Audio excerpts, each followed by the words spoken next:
Welcome to classmate learning together. আজকে 30 GK MCQ এর part 3 নিয়ে তোমাদের সামনে চলে এসেছি। আর এই পার্টে ঠিক আগের মতোই মোট 30টি এমসিকিউ আমরা সলভ করব। আর এই 30টি এমসিকিউ তোমাদের যে কোনো কম্পিটিটিভ এক্সামিনেশনের জন্য খুবই গুরুত্বপূর্ণ। তো চলো শুরু করছি আজকের 30 জিকে এমসিকিউ।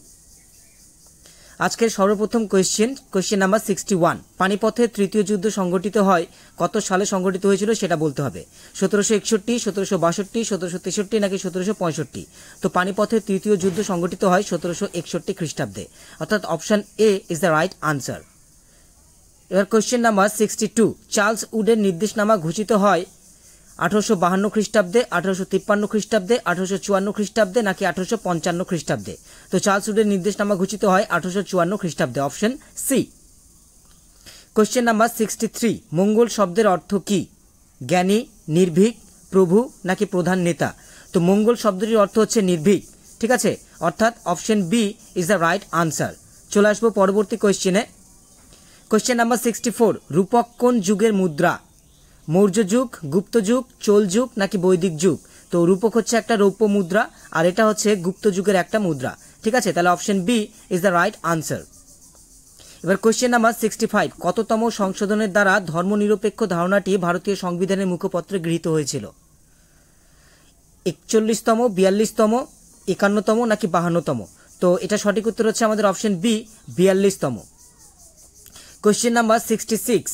সুপ্রিম কোর্টের বিচারপতিদের নিযুক্ত করেন অ্যাটর্নি জেনারেল, রাষ্ট্রপতি, উপরাষ্ট্রপতি নাকি লোকসভার অধ্যক্ষ।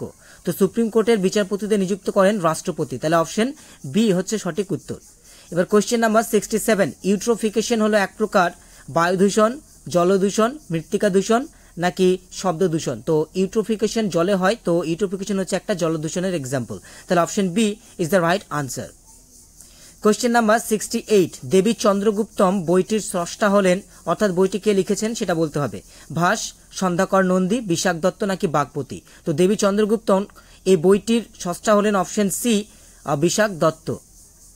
এবার কোয়েশ্চেন নাম্বার 69। হর্ষবর্ধন কোন বংশের শ্রেষ্ঠ সম্রাট ছিলেন? সাতবাহন বংশ, পুষ্যভূতি বংশ, রাষ্ট্রকূট বংশ নাকি প্রতিহার বংশ। তো হর্ষবর্ধন পুষ্যভূতি বংশের শ্রেষ্ঠ সম্রাট ছিলেন, অপশন বি। Question number 70। কোন সম্রাট দেবনাং প্রিয় উপাধি গ্রহণ করেছিলেন? মহাপদ্ম নন্দ, অশোক, দ্বিতীয় চন্দ্রগুপ্ত নাকি চন্দ্রগুপ্ত মৌর্য। তো দেবনাং প্রিয় এই উপাধিটি গ্রহণ করেছিলেন সম্রাট অশোক, অপশন বি। এবার কোয়েশ্চেন নাম্বার 71। বন্দিবাসের যুদ্ধ কাদের মধ্যে হয়েছিল? ইংরেজ ও ওলন্দাজ, ইংরেজ ও টিপু সুলতান, ইংরেজ এবং ফরাসি নাকি ইংরেজ এবং হায়দার আলী। তো প্রশ্নটির সঠিক উত্তর হচ্ছে আমাদের অপশন সি, ইংরেজ এবং ফরাসি। Question number 72। সৌরজগতের সর্বাপেক্ষা ঘনত্বযুক্ত উপগ্রহ কোনটি? টাইটান, ফোবস, ডাইমোস নাকি চাঁদ। তো সৌরজগতের সর্বাপেক্ষা ঘনত্বযুক্ত উপগ্রহটি হলো টাইটান, অপশন এ। এবার কোয়েশ্চেন নাম্বার 73। কোয়ার্টজাইট কোন শিলার রূপান্তরিত রূপ? চুনাপাথর, বেলে পাথর, ব্যাসল্ট নাকি গ্রানাইট। তো কোয়ার্টাইজ হচ্ছে বেলে পাথরের রূপান্তরিত রূপ, অপশন বি।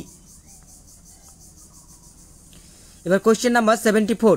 নিচের কোনটি সুবর্ণ রেখার উপনদী নয়? কারফারি, করবারি, ঘাটপ্রভা নাকি দুলুং। তো এখানে কারফারি, করবারি, দুলুং সবগুলো কিন্তু সুবর্ণরেখার উপনদী, একমাত্র ঘাটপ্রভা সুবর্ণরেখার উপনদী নয়। এই ঘাটপ্রভা কিন্তু কৃষ্ণা নদীর উপনদী, ঠিক আছে, তাহলে option C is the right answer. এবার কোয়েশ্চেন নাম্বার 75। তাপ্তি নদীতে গড়ে ওঠা নদী পরিকল্পনাটি হলো, অপশনগুলো অনুযায়ী সঠিক উত্তর হচ্ছে আমাদের অপশন বি, উকাই প্রকল্প। Question number 76। ভারতের উচ্চতম লবণাক্ত জলের হ্রদ কোনটি? উচ্চতম লবণাক্ত জলের হ্রদ সম্বর হ্রদ, চিল্কা হ্রদ, প্যাংগং হ্রদ নাকি উলার হ্রদ। তো সঠিক উত্তর হচ্ছে অপশন সি, প্যাংগং হ্রদ। এবার কোয়েশ্চেন নাম্বার 77। কোন দুটি স্তরের মাঝে মোহরভিসিক বিযুক্তিতল অবস্থিত? শিলামণ্ডল ও গুরুমণ্ডল, শিয়াল ও সীমা, কেন্দ্রমণ্ডল ও গুরুমণ্ডল নাকি অন্তঃকেন্দ্রমণ্ডল ও বহিঃকেন্দ্রমণ্ডল। তো সঠিক উত্তর হচ্ছে আমাদের অপশন এ। এবার কোয়েশ্চেন নাম্বার 78। 3 বিঘা করিডর কোন দুটি দেশের সীমানাকে বিচ্ছিন্ন করেছে? ভারত ও মায়ানমার, ভারত ও নেপাল, ভারত ও ভুটান, ভারত ও বাংলাদেশ। তো সঠিক উত্তর হচ্ছে অপশন ডি, ভারত ও বাংলাদেশ, ঠিক আছে। চলে আসছি পরবর্তী কোয়েশ্চেনে। Question number 79। উত্তর ভারতের ম্যানচেস্টার নামে পরিচিত? কানপুর, উদয়পুর, এলাহাবাদ, লখনৌ। তো উত্তর ভারতের ম্যানচেস্টার হচ্ছে আমাদের অপশন এ, কানপুর, ঠিক আছে। চলে আসবো পরবর্তী কোশ্চেনে। কোশ্চেন নাম্বার 80, কোঠাগুদাম তাপবিদ্যুৎ কেন্দ্রটি ভারতের কোন রাজ্যে অবস্থিত? ছত্তিশগড়, গুজরাট, উত্তরপ্রদেশ নাকি অন্ধ্রপ্রদেশ? তো কোঠাগুদাম এই তাপবিদ্যুৎ কেন্দ্রটি ভারতের অন্ধ্রপ্রদেশ রাজ্যে অবস্থিত। ঠিক আছে, option D is the right answer. Question number 81, tannin কোন উদ্ভিদের রেচন পদার্থ? বাবলা, হরিতকি, পাইন নাকি বট? তো ট্যানিন এখানে দেওয়া অপশনগুলো অনুযায়ী হরিতকি এই উদ্ভিদের রেচন পদার্থ, তাহলে option B is the right answer. Question number 82, cinchona গাছের বাকলে যে উপক্ষারটি পাওয়া যায়, ক্যাফিন, মরফিন, কুইনাইন, রেসারপিন। খুবই সহজ একটা প্রশ্ন, তো এই প্রশ্নটি সঠিক উত্তর হচ্ছে আমাদের অপশন সি, কুইনাইন। ঠিক আছে, এবার কোশ্চেন নাম্বার 83, কস্টিক সোডার রাসায়নিক নাম কি? Sodium nitrate, sodium hydroxide, sodium bicarbonate নাকি সোডিয়াম ক্যালসিয়াম ফসফেট? তো কস্টিক সোডার রাসায়নিক নাম হচ্ছে আমাদের অপশন বি, সোডিয়াম হাইড্রক্সাইড। এবার কোশ্চেন নাম্বার 84, নৌকার দাঁড় কোন শ্রেণীর লিভার? প্রথম শ্রেণীর, দ্বিতীয় শ্রেণীর, তৃতীয় শ্রেণীর নাকি দ্বিতীয় তৃতীয় উভয় শ্রেণীর লিভার? তো নৌকার দাঁড় অ্যাকচুয়ালি দ্বিতীয় শ্রেণীর লিভার। ঠিক আছে, তো প্রশ্নের সঠিক উত্তর হচ্ছে আমাদের অপশন বি। এবার কোশ্চেন নাম্বার 85, রূপার গলনাঙ্ক কত? 327 degree Celsius, -420 degree Celsius, 960 degree Celsius নাকি 231.9 ডিগ্রি সেলসিয়াস? সঠিক উত্তর হচ্ছে আমাদের অপশন সি, 960 ডিগ্রি সেলসিয়াস। এবার কোশ্চেন নাম্বার 86, ওহম কিসের একক? বিভব প্রভেদ, আলোর পরিমাণ, আলোক প্রবাহ নাকি বৈদ্যুতিক রোধ? তো ওহম হচ্ছে বৈদ্যুতিক রোধের একক, তাহলে অপশন ডি।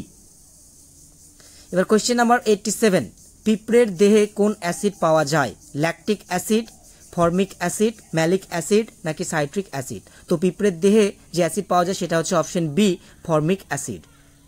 কোশ্চেন নাম্বার 88, কততম সংশোধনের মাধ্যমে সিন্ধি ভাষাকে সংবিধানের 8ম তফসিলে যুক্ত করা হয়? 18তম, 21তম, 26তম নাকি 42তম সংশোধনের মাধ্যমে? সঠিক উত্তর হচ্ছে অপশন বি, 21তম সংশোধন। কোশ্চেন নাম্বার এবার 89, নাবার্ড কবে গঠিত হয়?